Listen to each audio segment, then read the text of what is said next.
We've heard from a lot of people who are practitioners, researchers, policymakers over these 2 days. One of the areas that we've had some discussion is in the area of healthcare. This is something that has a number of very interesting security components to it and privacy. So when we think about security in healthcare, there are issues having to do with protection of medical equipment and dosages. There's supply chain, there's financial interest, there's privacy of consumer records. These are targets certainly for criminals and for others. But I wanted to mention another aspect of this that may not be immediately obvious. There was a news report this morning that the same or very similar Russian troll farms that were involved in attempting to sow dissent with the election by some of the various activities, the rumors, the political posturing they've had, have also been involved in attempting to sow dissent into American culture by joining forces and amplifying the voices of those who are against vaccines to try to add further dissent and distrust of established institutions in the country. They've been echoing a lot of these very same kinds of arguments about trusting vaccinations, trusting the medical establishment. And that's part of our medical arena. So if you think about it, you can go down to your local drugstore and you can go in and you can get a vaccination against flu or measles or shingles. And that's part of the healthcare apparatus that we have throughout the country. All of that needs to be protected. The supply chain, the payroll for the employees, the medication records, many of which are controlled by federal law, vaccinations, all kinds of parts of this very large healthcare arena. And that's a challenge. And I can't think of anybody who's really better suited to deal with some of those challenges than our final keynote. Jim Routh is the CSO of CVS Health and leads the effort to secure their enterprise. He came to this position when CVS and Aetna joined. He was previously the CSO at Aetna's business division. He's also been chair of the Health ISAC board, which is the Industry Sharing Association. He's formerly the head of security at JP Morgan Chase, Chief Information Security Officer for KPMG, the Depository Trust and Clearing Corporation, American Express. So this is someone who's had a great deal of experience in high-stress environments. And it's shown in some of the significant industry awards that he's received, including the Avanta Breakaway Leaders Award, the Security Alliance Innovation Award, the ISE Luminary Award, the BITS Leadership Award. Some of these are listed in the program. There are many more. He brings decades worth of experience to an incredibly challenging position, and he's going to tell us about some of those challenges and his vision in his talk to close out the 2019 CERIAS Symposium. Please join me in welcoming Jim Routh. Thanks, Scott. So I'm at the point in my career, can you hear me? Is the mic on? Yeah? Okay, I'm at the point in my career where I'm better known for what I used to do, which is kind of an age thing. But I tell you, coming here is really helpful for me because I feel young, because Spath was one of the persons that was instrumental in teaching me fundamentals of cybersecurity a long time ago.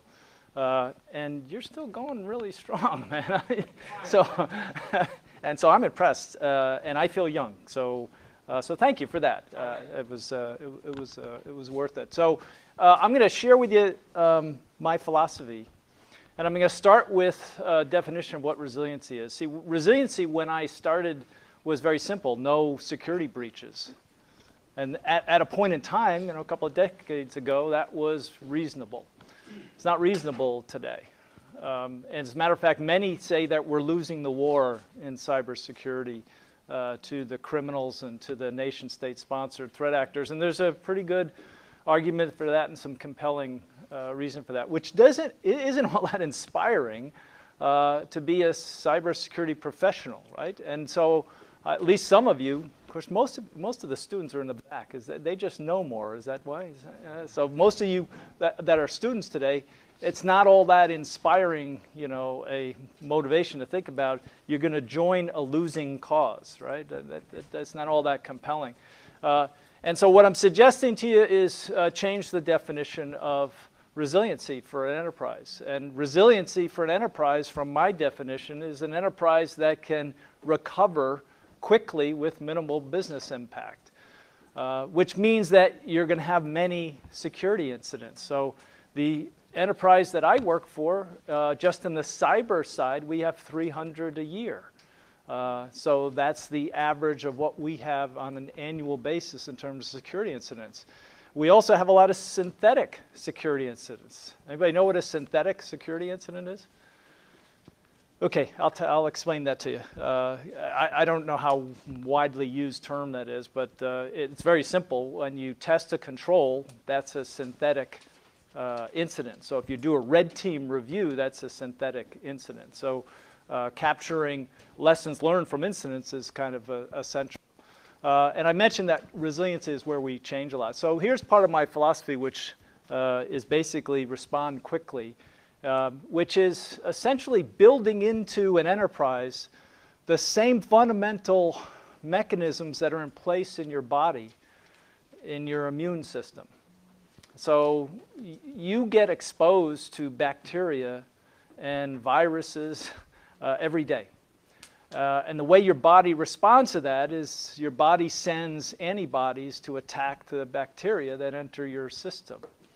And your body recovers and responds, sometimes without any side effects whatsoever. Sometimes you might catch a cold as a result, but you get better. Now, the better your immune system is, the less you feel the effects of getting exposed.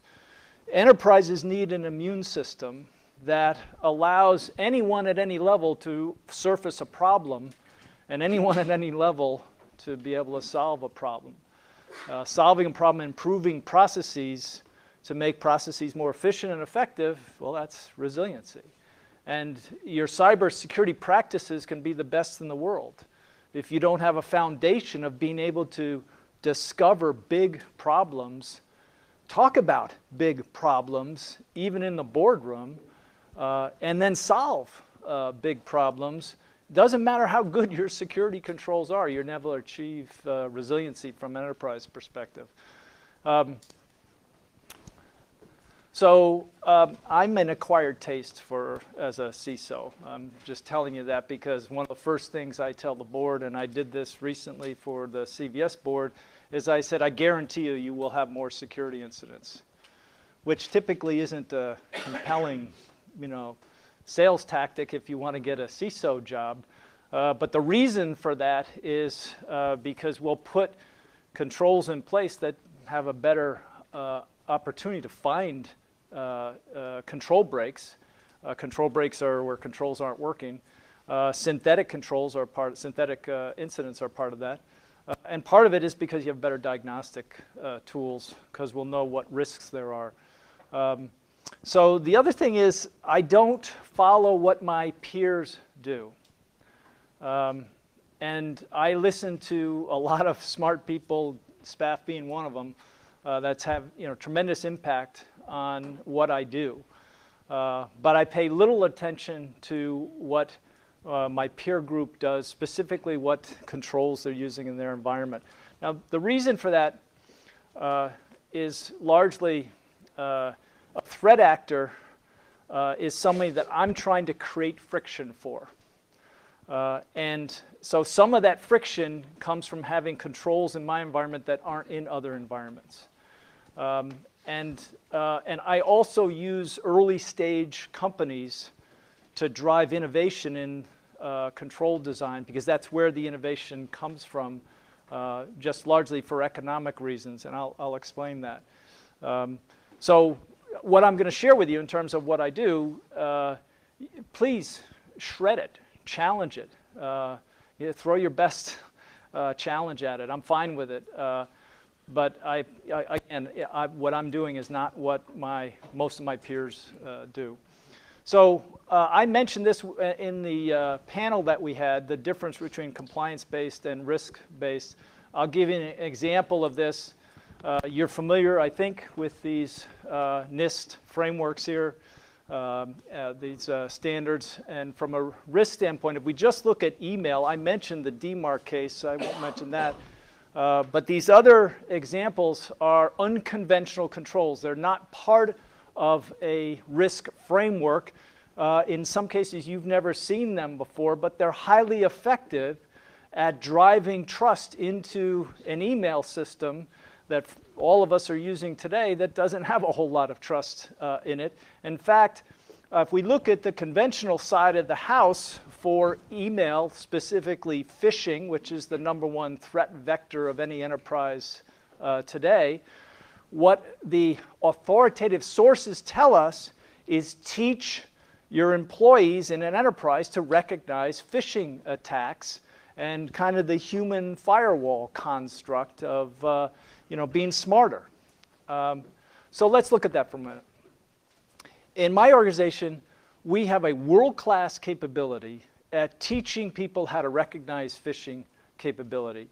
Where we do phishing tests, simulated tests, synthetic incidents, another example, when we share phishing emails with someone and see if they click on it, we're at between 5 to 7% of people responding on the bait of the phishing email. As a reference point, 10% is world-class, okay? So we're in the world-class level in terms of teaching people to recognize phishing emails. But if we look at what that actually means, that means 5 to 7% of everybody that clicks on it gets hosed, right? They're owned, right? And that's the best that we can do. So does that sound like a sustainable model to you? Because it doesn't to me. Email's kind of important to my enterprise. Is it important to yours? So why are you spending money and time to teach people when the best that you could do is about 10% of people are still going to click on it and get owned, right? It's not a sustainable model. It happens to be what our conventional wisdom and controls tell us to do. Every authoritative source says to do this. There's a better way. The better way is to put trust into the email system by using unconventional controls. Unconventional controls don't exist in the risk framework, and they're not discussed by authoritative sources. But an example is if you write a script attached to your email gateway that takes a feed from an Intel provider that lists every domain registered, and then you flag any email coming from a newly registered domain and don't deliver it for 48 hours. You now have eliminated a large percentage and source of your phishing emails and your spam. Why? Because any criminal that sets up a new domain sends the majority of the email in the first 48 hours, because after that, the spam filters catch up and figure it out. So they're cycling through new domains. So no legitimate domain sends mass email on day one.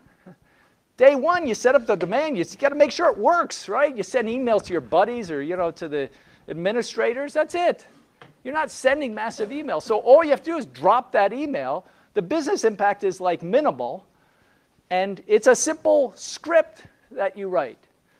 It's not a conventional control, but it works, right? It's kind of a bootstrap kind of approach. That's an unconventional control, and that's the difference between compliance-based security and risk-driven security. I'm going to show you a couple other examples of that, but here's the deal. There's a big gap between these two, and it's getting bigger. And if you want resilience, you got to be over on this side.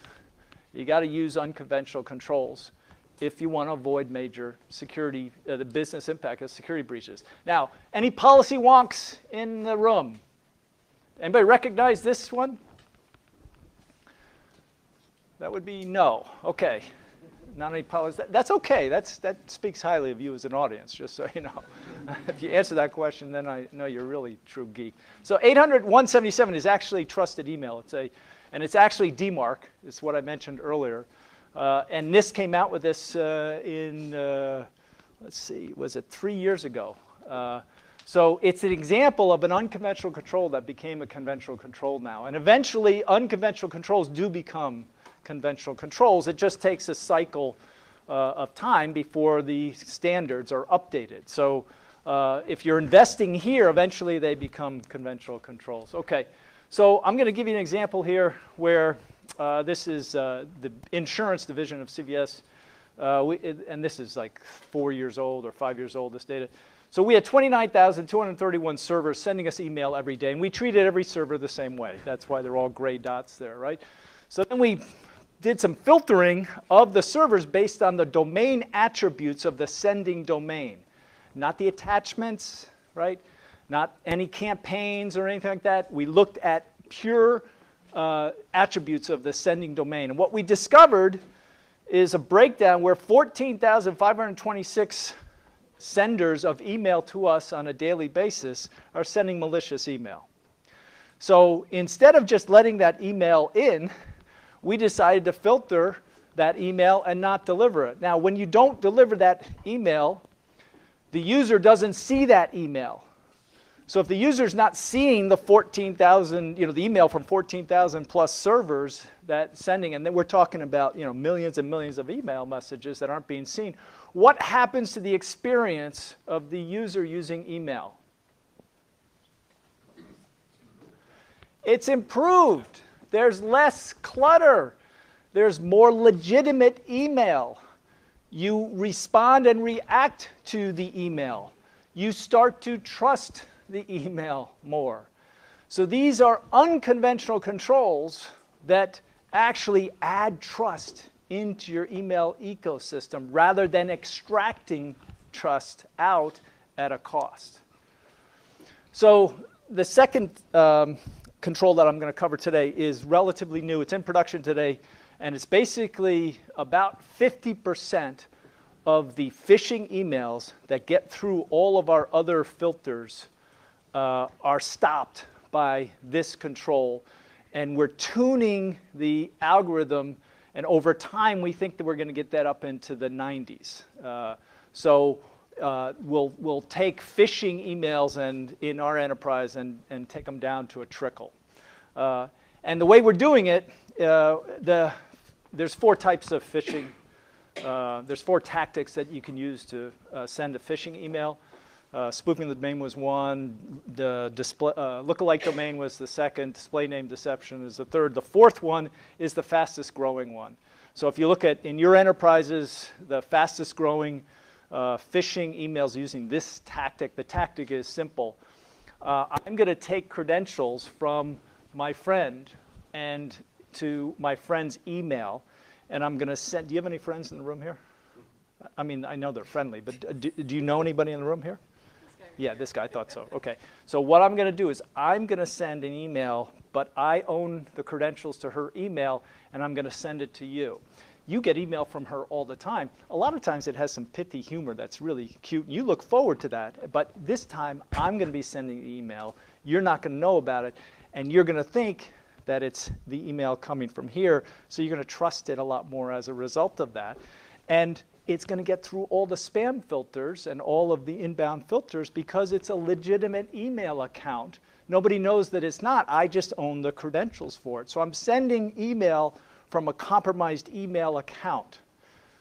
That's the fastest growing segment, and most commercial fraudsters are using that technique more and more. There is no control today necessarily that we have in place. So we have to design a control to stop that particular tactic, because the other 3 tactics that I shared with you are all stopped by the unconventional controls that I shared. But this last one is a bit more challenging. So what we're doing is we created this algorithm based on 200 billion emails that get sent a year across all enterprises, and we are now filtering the email based on attributes of how the email message was written compared to what is normal by the email account owner. So your smart, concise, pithy kinds of emails that you're accustomed to establishes a pattern that we can represent mathematically. My blunt, lousy English, types of emails that I write in your account don't map to what is the norm that you typically use. And that flags a risk score that's a deviation from what the pattern is. And that risk score is fed into the inbound email filtering capability, and we decide what to do. If the risk score is high, we drop it and don't deliver the email because it's from a compromised email account. If the risk score is low, we send it through unfettered. So what we're doing is we're mapping a bunch of attributes on the actual email that's being sent, and whether the email gets distributed to a large number of people or a small number of people or the specific people, all of that is being mapped in this algorithm that allows us to map the email itself to the account owner and provide some sort of credibility score that we can apply on the inbound side. So we're doing that today. Again, we're at a point where 270,000 employees, and I get somewhere between 4 and 7 phishing emails that get through all of the controls that we have in place today on that basis. And I think that's pretty good, but I've been measuring that for 5 years, and it's as good as we've ever gotten. And any of you can do better than that, I'm all ears. I mentioned security incidents, and we're really, we manufacture incidents. Our incident response process has this 5th step here, which is lessons learned. There is no better way to learn about the effectiveness of your controls than an incident. So don't let it go to waste. Celebrate it. We get excited when we have security incidents because we get to learn something. And we get to learn something that we don't learn every day, and that's positive. Now, a lot of people think of security incidents like the sky is falling and, got to go find a new job. In our case, we look forward to this. We celebrate the fact that we have an incident because we get to harvest the lessons learned, and we turn them into remediation plans that we track and measure. So an example is we had a security incident. These are examples of the finding, which is kind of the lessons learned, the remediation item, who owns it, and we track the target dates. For all of those 300 incidents that I mentioned to you, all of this is tracked in terms of the remediation effort. And because we learned something from the incidents, we change and adjust our priorities on the allocation of scarce resource to the highest risk based on what we learned from the incidents. This is the most valuable source of information we have, except for synthetic incidents. Synthetic incidents are red teams that we're doing, or other internal control testing that we do, where we discover that a control does not work, and then we follow the same process, capture the lessons learned and go through this. So the control break is essentially where you in the cybersecurity organization determine that a control is not working effectively, and you treat it like an incident. You harvest the lessons learned, and you implement a remediation plan to fix whatever you can do to fix that control. Now, if someone else discovers that, then it's an auditable, right? An auditor or a regulator discovers that. A little more pain associated with that, but frankly, you should be able to have some rings of control review that are baked in. So what we do is we take the top risks for the enterprise and each individual business, and then we identify the key controls, the key top controls, or the top key controls that relate to those risks, and we test them specifically every quarter. We rotate that every quarter, so we're testing always the top controls that align to the top risks, and we discover control breaks.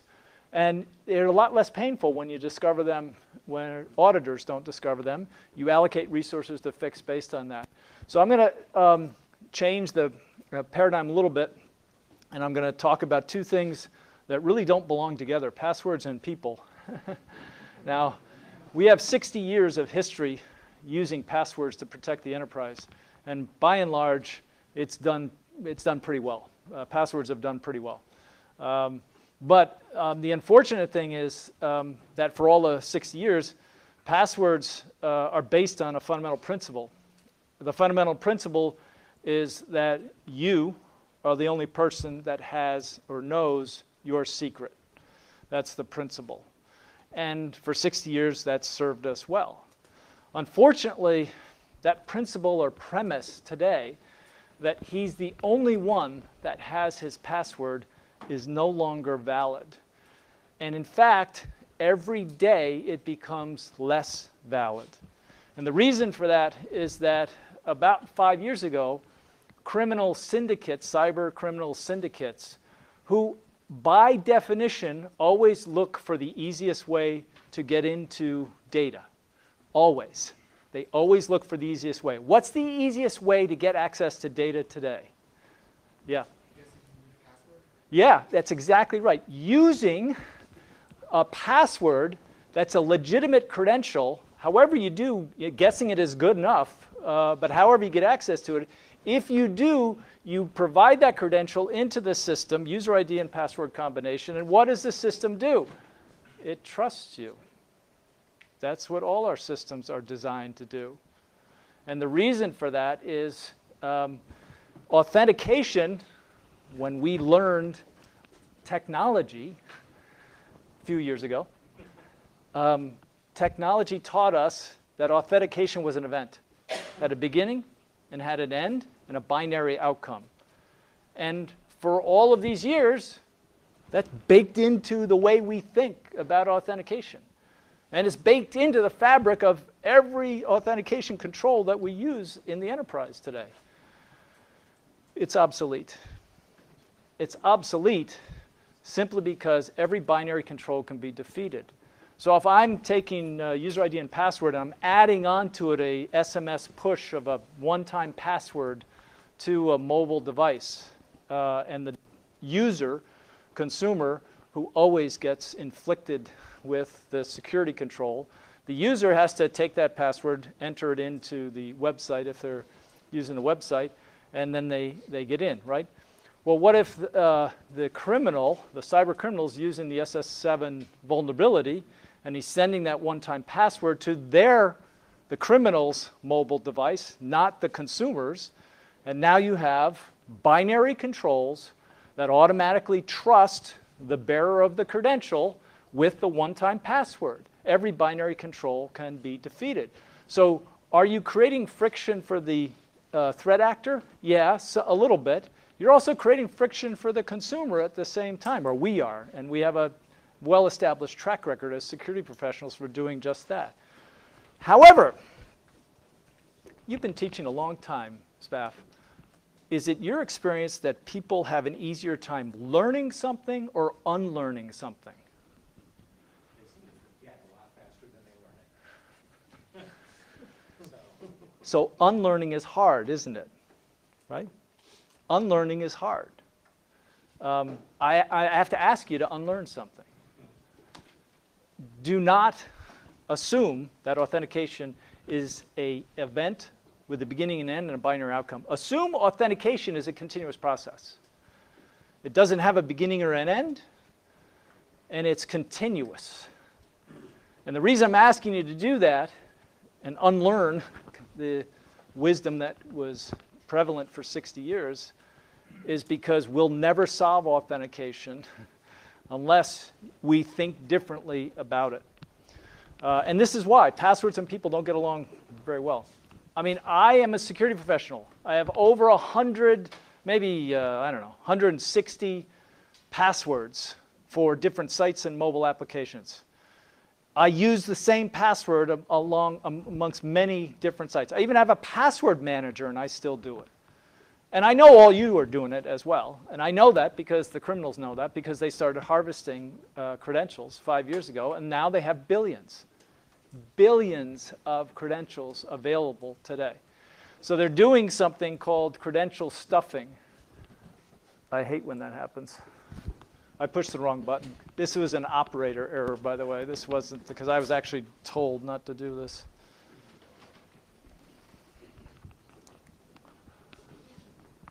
A little bit better. And so we came up with a new authentication capability based on this notion of continuous authentication. And the interesting thing is it doesn't add friction to the end user. It actually removes friction because it eliminates passwords. And if you eliminate passwords, you also eliminate cost of password reset. So it actually saves money implementing this capability. So let me get this right. It removes friction from the end user and it saves money. And oh, there's better security? What's not to like? Come on.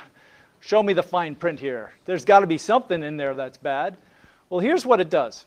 It takes behavioral attributes. Now, there's a fundamental principle that you have to kind of subscribe to. Behavior doesn't lie. That's what we believe. Behavior doesn't lie. And we're applying that here by saying if you have a mobile device or a web app, what we're going to do is we're going to capture attributes about your use of the device and how the device is configured. And we're going to take those attributes and turn them into a mathematical representation of the attribute data. And we're going to compare that in real time to an established pattern. So we do that with 30 to 60 of these, and then we take the 30 or 60 scores, deviation scores, comparing the pattern against real time, and we turn that into one risk number, and we feed that risk number to the app, and the app decides how much access to provide you in real time based on what that number is. And the reason the risk engine creates just one number is for different apps, they have different thresholds of what you want in terms of privacy or security, so you can modulate that with the same risk number. And we've implemented this across all mobile and web applications that face the consumer, and it's in use today. Now, we did two things that aren't necessarily relevant on the slide here, using a very important tool in the design of this capability. The tool that we used, here's the punchline, were our values. And you say our values, that's not a tool, but in this case it was a vital design tool, because we're taking attributes of your use of technology. We're venturing into the realm of the creepiness factor. Right? So if an enterprise is using your behavioral attributes, like maybe attributes from your watch, your iWatch, they're feeding biometric information into a risk engine potentially. And now let's see, we're an insurance company, and we could use that information to price our insurance policies, right? Now that's clearly in the realm of creepiness, right? That's Big Brother type stuff. We don't want that, right? So we made two choices. The first choice is we decided only to use benign attributes. And I locked my chief privacy officer in a room, and I said, you're not allowed out of the room, she had her whole team in there, until you choose the attributes that are available on this spreadsheet. There's about 160 of them.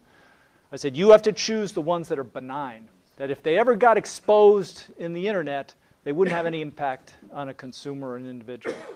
And they went through it, and it was tough to make trade-off decisions, but they came out with about 60 attributes. And those are the attributes that we use.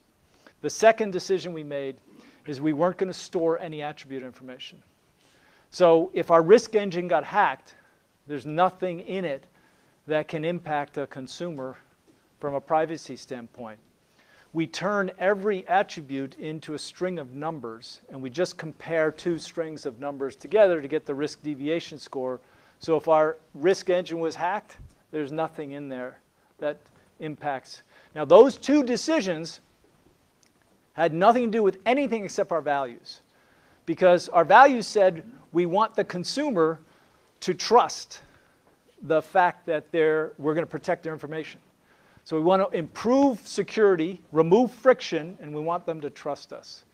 So that's why we made those decisions. There is no technical reason. It added technology complexity to the project. It added time to the project, but from our standpoint, it's the right thing to do. Does this sound futuristic? No? I'm glad you said that.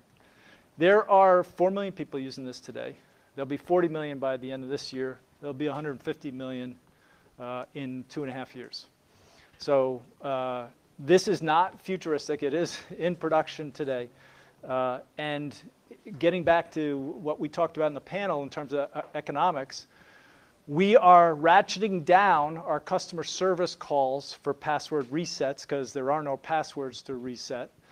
And in any large enterprise, password resets a pretty high call volume and percentage of call volume. So that's dropping. So our costs are going down, and our consumer experience is going way up. No passwords to remember. Now, the other thing we did is we used a standard. We adopted a standard that basically says whatever biometric you use on your phone. So you've chosen this phone, this device, and you've chosen a biometric on there, right? So whatever your choice is, we're going to take that as one of the factors that goes into the risk engine. So you make the choice. You can, if you're using an iPhone, you can do Touch ID or Face ID, or you can do the combination of both. That's your choice. Whatever choice you make, we take into our risk engine following a particular standard that allows us to do that. So you can make whatever choices you want. Your carrier can make whatever choices they want in terms of the biometric on the device. Doesn't matter. That becomes part of your user experience. So once you if you do Touch ID, once you put your finger on the device, you're into the app. There's nothing else you have to do. Everything else that I've shown you is in the background. So that's the advantage of having a positive user experience. And all of this is simply because you're not the only one that has your password. So this is the technology behind it. And there's a number of early stage companies. So if you don't know the names of some of these companies, don't worry about it. Some of them are getting pretty big, but a lot of them are relatively small. And that ties to my philosophy of using early stage companies. And I'll tell you why. And it comes down to economics, which is what we were talking about in the panel of how economics and security are kind of tied together. Let's say you're a software manufacturer, a commercial software producer, and your software is sold to the enterprise market. The economics of the software industry drive you to allocate your scarce resource, developers and product managers, to achieve the best outcome, and in this case, sell to the broadest part of the enterprise market. And if you can sell to the broadest part of the market, you're going to be profitable. And that's true for every software manufacturer. If you look at security and the enterprise security market, and you look at the broadest part of the enterprise security market, it's the dumbest. What that means is it's the least sophisticated. And so large commercial software providers have to, based on the law of economics, allocate their scarce resource to serve the broadest part of the market, which is the dumbest. So if you want innovation in unconventional controls, it ain't coming from this part of the market. It can't. It has to come from early stage companies, which, by the way, early stage companies get bought by who? Large market share leaders, right? Because they know the game, right? They're smart people. It's not that they're not smart people. I'm not disparaging any large software manufacturer. I'm purely acknowledging the economic laws of the jungle, and I'm choosing, as a CISO, to work with early stage companies that will design something based on my use case, not a use case to fit the broadest part of the market. And early stage companies will chase any use case because they don't have any customers, and so they're going to do what you want them to do. And that's where innovation comes from. And look, I'm wrong sometimes. Like, I chose Bromium at one time, and you know, that never paid off. But I'll tell you this, I chose a lot of other companies where I'm spending nickels and dimes and getting a huge return, like these companies here, that are, you know, delivering. So the reality is I'm looking for a design partner to design based on my use case. And I don't really care what happens after that. If they're successful in the market, God bless them. I'm happy for them. But eventually, they're going to get big and get bought by somebody I don't want to deal with. That's just the nature of the beast. So they build a use case, then they build multiple use cases, and multiple use cases satisfies the funnel. Again, the broadest part of the market, they have to do this. And if they're good at what they do and treat their shareholders correctly, if they're a public company, they will do exactly this, and they have to. And so that's not necessarily what I want. What I want is something that has innovation. So I'm going to give you another example, unconventional versus conventional controls. Privileged user monitoring, some people call it insider threat. Call it what you will.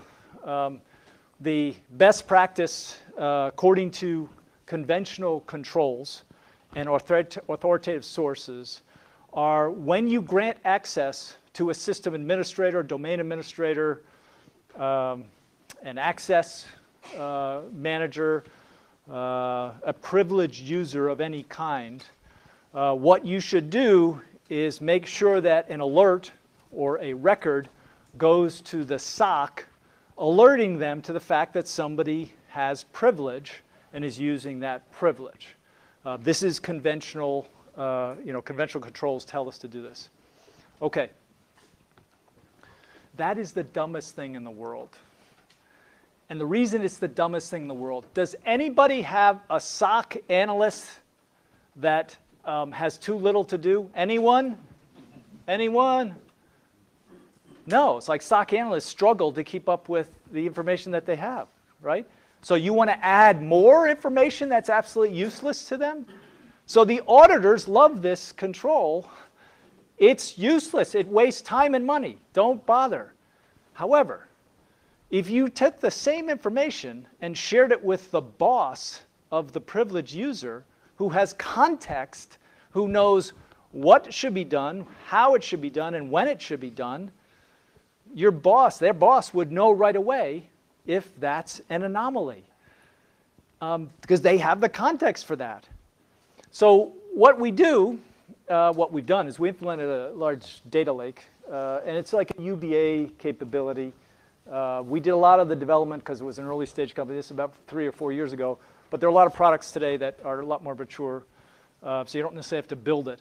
But we did, and we took all this information into this data lake, and we got identity, account, entitlement roles, and then log activity, physical access, DLP alerts. We took, and by the way, every registered user of our network has a profile that's a risk profile based on all this attribute information.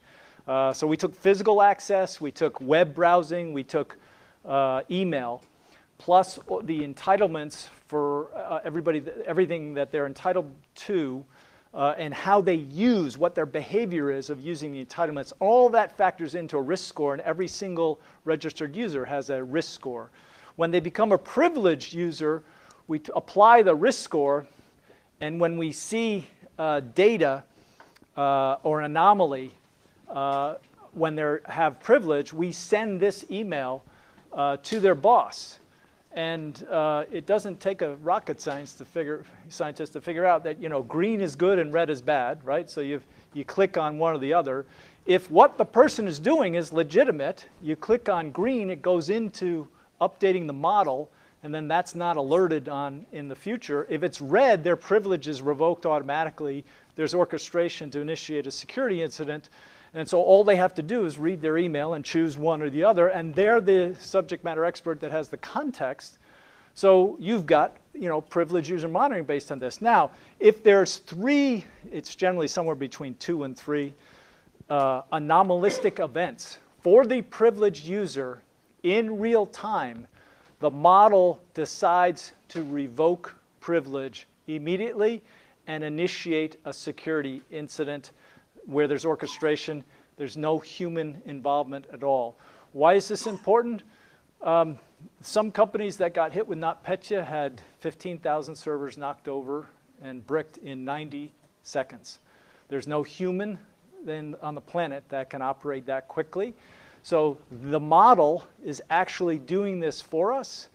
And the model here is a machine learning, unsupervised machine learning algorithm that's running. Today we have over 400 machine learning models running in production on 9 platforms in the enterprise.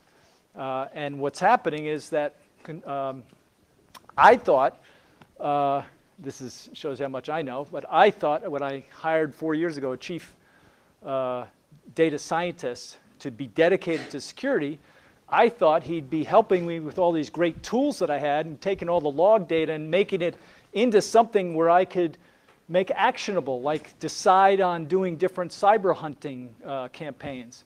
So I could make better decisions.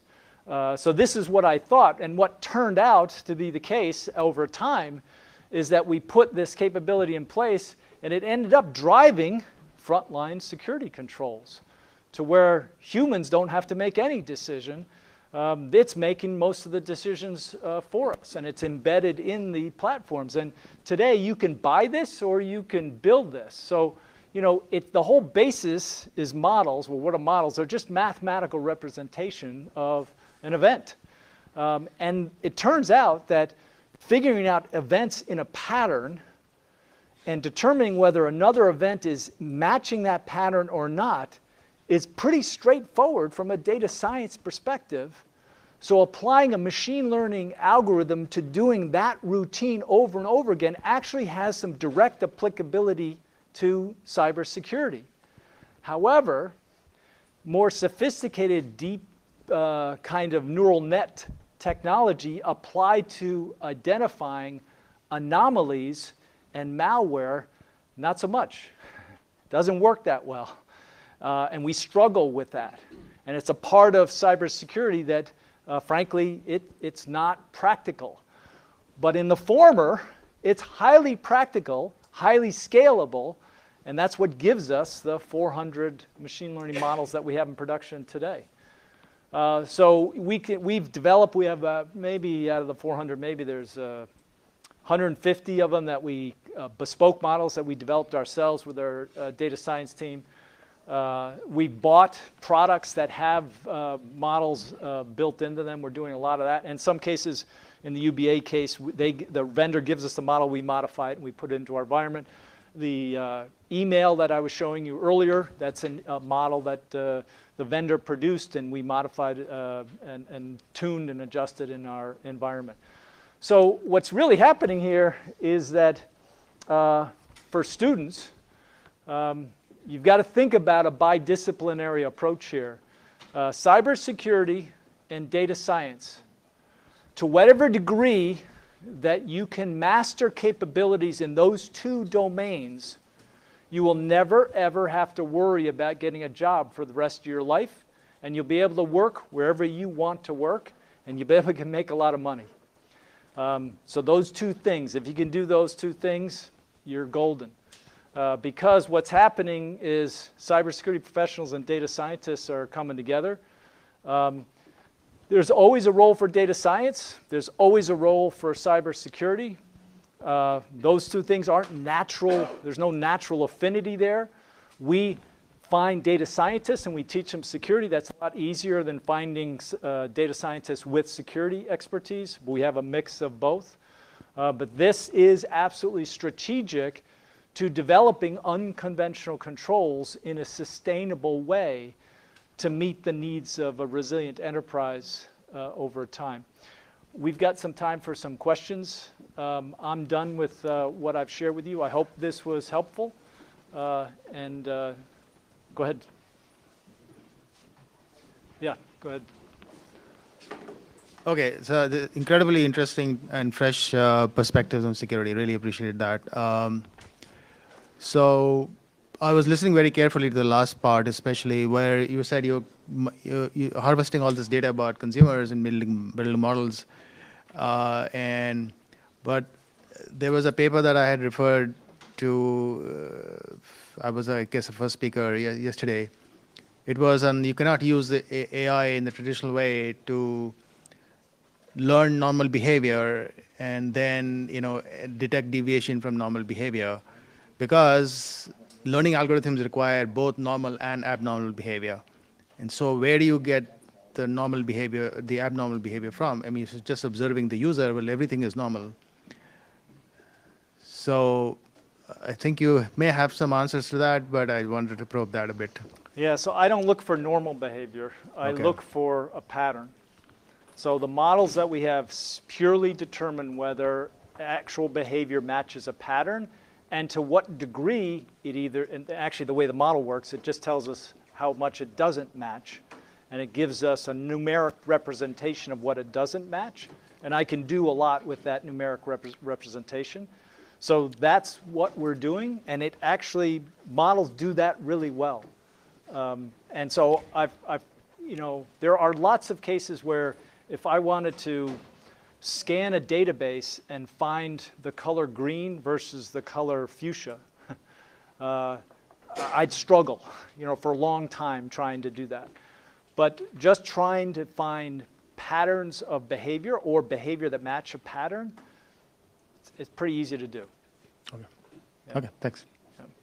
When I was back in somewhere around 2005, my wife said to me, I was living in Minnesota at the time. Anybody live in Minnesota? Anybody familiar with Minnesota? Yeah, yeah. So I was living in Minneapolis. I was there, and I loved it there. It's wonderful. But after 3.5 winters, or 3 winters, 3.5 years, my wife said to me at dinner, "Look, the kids and I are moving back east. Do you want to come?" And I said, yeah, I think I do. So I moved back east, and the job I got was actually running data analytics for the marketing group of the U.S. domestic card business for American Express. Now those models that we built back then, they decayed. So we had 500 people just keeping models updated, and they were conventional, traditional. So I didn't realize at the time, but that was the foundation for my security career. So I owe my whole security career to my wife, and Minnesota for that much. Yeah, question? Yeah, I just, in your comments about vendor management, when I was at Gartner, we divided clients into 3 groups, type A, B, and C, with the type A's being folks like you who are willing to go out on the leading edge. What I want to supplement your advice by, and I'd like your thoughts on this, is that if you are a type B or C consumer, that dealing with startups can put a lot of stresses in unexpected places. In your IT organization, like the company may not be around. The benefits could be they're going to give you a heck of a deal for being a reference, but that means they're going to be tracking their muddy feet through your data center every couple of months when they get a client. I'd like to see the fuller picture on how you see vendor management, especially for folks who want to make that transition. Yeah, William, thank you for pointing that out. You're absolutely right. There's a lot of engineering overhead that I incur, and a lot of the resources I use are actually embedded in the IT organization. They don't even report to security. This wasn't an easy transition. The first thing I did 6 years ago was I convinced procurement to change their criteria for evaluating vendors, because when you evaluate a vendor for an enterprise software capability, you want market size, you want scalability, you want client references, you want financial resiliency, you want all of those things which make perfect sense. For cybersecurity early stage companies, none of those things apply. So what I do is I evaluate the co-founder and the co-founder's technical ability to attract talent. And the second thing I look at is whether they'll be willing to pivot and adjust and change. And if those 2 things are in place, I'm good to go. Now the reality is I'm spending resource, engineering resource, to make them successful. So I'm not just letting them fail on their own. I'm incubating their product development process based on my use case, and I'm creating engineering resources that are helping them mature their product. And that's the commitment that's kind of that you don't see, that it's hard to get IT to buy into that, to provide the resource to do that, because what happens is, for every proof of concept that we do with a early stage company, it's probably a 10-to-1 ratio of what we actually put into production. 10 of them will fail for the one that we put into production. So there's resource that we're putting into this that's not, that, you know, is not part of the equation necessarily, that needs to be. And so your point is absolutely valid. This is not for everyone. This is an acquired taste. Yeah. Yeah, so thank you so much, Jim. I was absolutely struck by the same thing. And my question actually has to do with IP, intellectual property. If it's your use case. I give it away to everybody. I never, ever is that the commercialize answer? it. There's an investment arm at Aetna. They invest in some of the companies. They've got 2 investments right now. Everything that we develop, I share with everyone.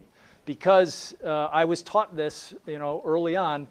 The whole industry has to be resilient. It's not just one company to protect all consumers. And in healthcare, we want to protect your health information regardless of what provider you're using. And that means changing the entire industry and rising the level of resiliency across all companies.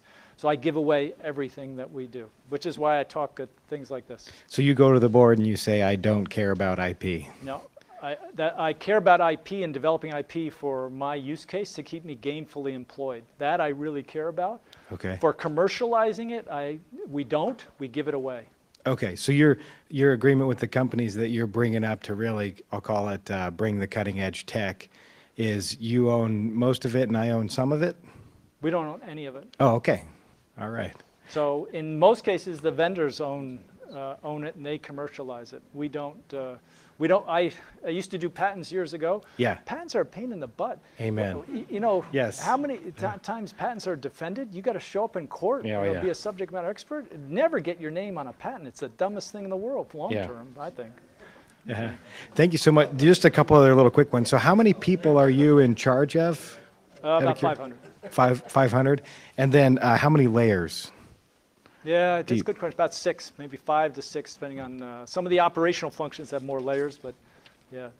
Thank you so 5 much. to 6. Yeah, thank you. How are we doing on time? We can take 2 more here. 2 more? Can I collect money for these? No, okay. Go ahead. Fascinating idea. I'm wondering how long does it take to gather the information for the behavioral profile? I'm thinking you hire someone in who's going to have, well, in military terms would be like top secret, secure, compartmented information. I assume you can't wait around for 2 years before they can get to that. Yeah. Thank you for asking that question. That's a great question. It's about 2 weeks in terms of behavior, but it's dependent upon the frequency of the transactions. And unfortunately, in healthcare, you guys don't go to the health plan website more than 6 times a year, I've noticed, you know, and it's usually around open enrollment. That's about it. And so we actually create incentives to create more interaction with both mobile and web activity for explicitly this reason, because we need more data to build the patterns. But generally speaking, it's about 10 business days that it takes us to have a model that we're highly confident in. So in the meantime, we actually give a PIN, password, but you know, a PIN that we give at registration, and then they use the PIN. But most of them, within the first day, they use the biometric. They just use that. And so we rely on the biometric and a PIN if they choose that during, once they register for about the first couple of weeks. And then the model kicks in after that and does everything in the background. So it's a good question. The identity proofing is the weakest part of this model. And so we're looking at a couple of alternatives right now of taking a picture of your driver's license and a picture of yourself and mapping both and using that as a verification process for identity proofing. So that's one option. There's a couple of other options as well, but trying to solve the identity proofing in registration problem is actually buying us the time to use the model. So it's good, real good question. Last question, Jim? Okay. You've got a whole bunch of really good and interesting unconventional controls, but we also live in a world where there are a lot of people who are comfortable with the conventional. Yeah. So how do you convince the auditors not to ding you? How do you convince the board to allow you to go with this kind of approach? Yeah, I'm glad you asked that question because, and both have different answers. So the auditors, I teach. It's something I learned in financial services. If you teach regulators new advanced techniques, they always go to you first. And they never give you a hard time because they're there to learn. The people the enterprises they give a hard time on are the ones after you. Because that's when they start to apply what you've taught them, and that's when it gets a little bit more painful for the enterprise. So I never have a problem. Now, in this case, we're using a lot of models as an example. So there's a methodology called CRISP. It's not that you need to remember an acronym. It's a methodology to prove the efficacy of an algorithm. And it's what auditors have to be equipped with to determine whether these controls are effective or not. You can run all the sample tests that you want. At the end of the day, you've got to test the efficacy of the model. And so I teach auditors. We have a class that teaches audit. And our audit professionals, I treat them like cousins. Like some of our security professionals go into audit, and some come from audit into cybersecurity, and we teach the same curriculum for both. They're kindred spirits, if you will. But for unconventional controls, I have to teach. Now the board is a little bit different. The board, I have to teach them how to operate their iPhone. Now, I know it sounds crazy, but to talk to them in terms that they can understand in their daily life, and most board members are older than I am, which means old as dirt, right? So they're not of the generation that uses technology. So you have to do basic, simple things like that, and you have to show them that their personal liability is not at risk. Those are the two things that they primarily care about. And look, I have experience with some the best, most wonderful people in the world that I've ever met have been part of my board at different times. Tremendous respect for them. But I have to spoon feed the information in a way that they can understand it. And that's fundamentally different than a regulator. It's fundamentally different than an IT professional, and it's different. Did that answer your question? Yes, thank you, Jim. Okay, thank you. I hope this was helpful. God bless you. Thank you.